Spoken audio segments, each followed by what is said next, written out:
sentencia sin duda que fue explicada hoy con mucha precisión del por qué se tomaron este tipo de resolutivos y recomendaciones, así como las sanciones al Estado brasileño, derivado de la falta de prevención, procuración, administración de la justicia y reparación del daño a las víctimas durante pues muchísimos años, ¿no? Estamos hablando de 1988 hasta 2016, que es cuando se puede establecer ante la Corte Interamericana este tema. Entonces es fundamental que estos conceptos puedan plantearse, porque sería terrible que repitiéramos historias y que tuviéramos que esperar a que pasaran tantos años para que las víctimas aquí en México pudieran acceder a la justicia.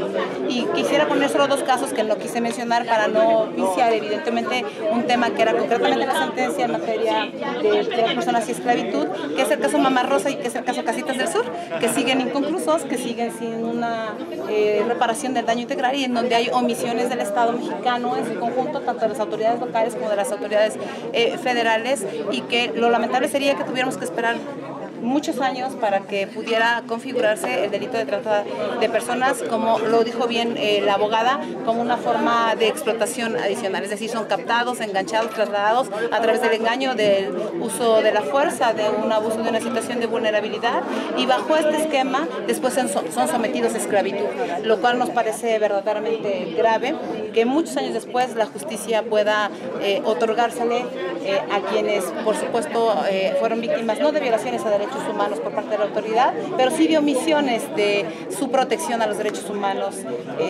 concretamente, y evidentemente la comisión de un delito de los dueños de esta hacienda, que como ustedes ya plantearon, pues evidentemente vieron cómo se definió concretamente en cada caso, y bueno, pues cualquier cosa estoy evidentemente a la orden, ¿no? Se evidencia la impunidad, se evidencia que una ley mal hecha tiene consecuencias como las que acabamos de ver, y que una ley que no castiga como debe castigar tiene este tipo, se presta a que haya impunidad, y para que no haya castigo a los delincuentes y para que no haya reparación del daño a las víctimas, que es igual de grave.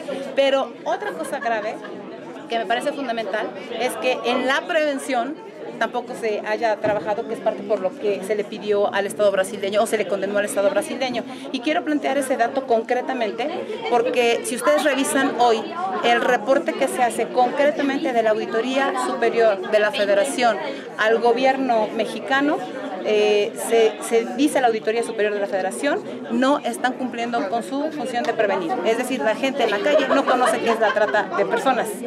Y la prevención empieza por conocer si yo soy o no, o si alguien es o no víctima de un delito.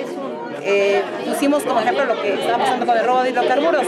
Sí investigas sobre el robo de hidrocarburos, pero ¿y los niños que están siendo usados para estos fines?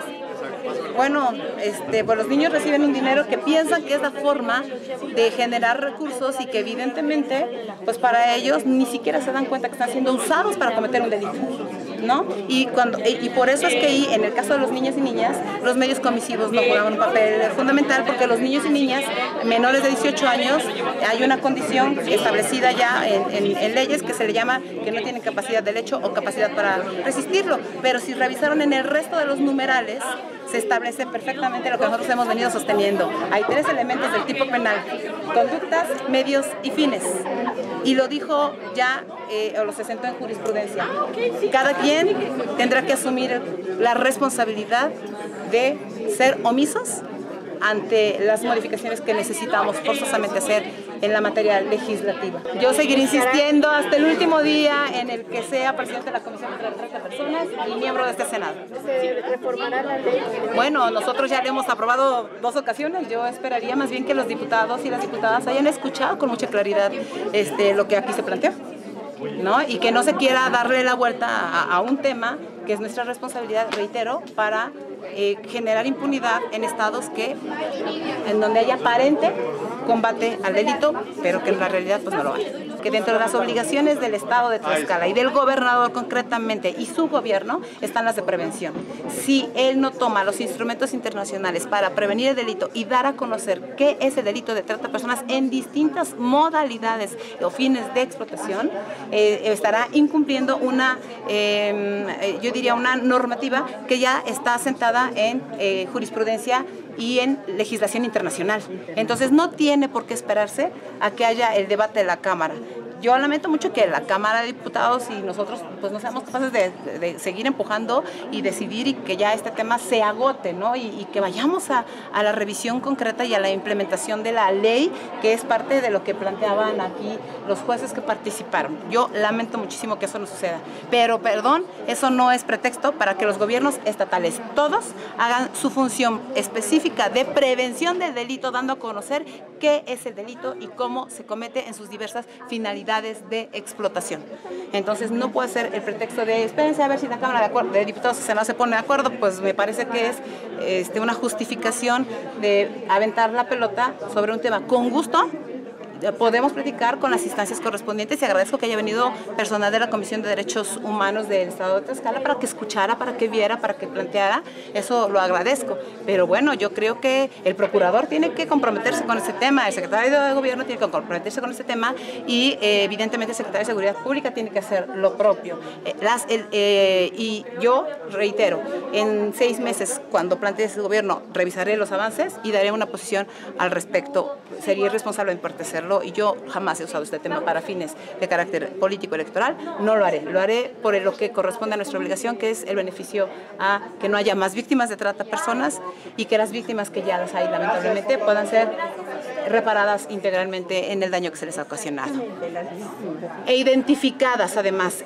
Uno de los conceptos, de los numerales que yo les di en los párrafos que está establecida la sentencia, está justamente la parte de la identificación de las víctimas. Entonces, si no hay víctimas identificadas, no podemos esperarlos a que sean explotadas para sancionar la trata de personas. O sea, imagínense lo grave. Tenemos que prevenir el enganche, el traslado, la recepción, el ocultamiento, el transporte, la acogida. Tenemos que prevenir que sean engañadas, seducidas, que se use la fuerza, que se use la violencia para evitar que sean explotadas. No, es la corrupción estructural es lo que nos tiene como nos tiene, tanto, y yo diría ahí, en la que participamos directa o indirectamente quienes nos oponemos a cambios legislativos por el simple hecho de tapar lo que nuestros gobiernos son incapaces de hacer. Hay legislación internacional, nuestro artículo primero constitucional 133 son perfectamente claros y los jueces y los procuradores deben ser conocedores de la ley de pe a pa. Y los legisladores locales también, lo cual implica que hay con sus defectos una ley general, ¿no? Pero aún no habiendo una ley general en la materia, con estos defectos que dan resquicios, tiene que usarse los instrumentos internacionales como lo hizo la Corte Interamericana en la interpretación de un caso concreto.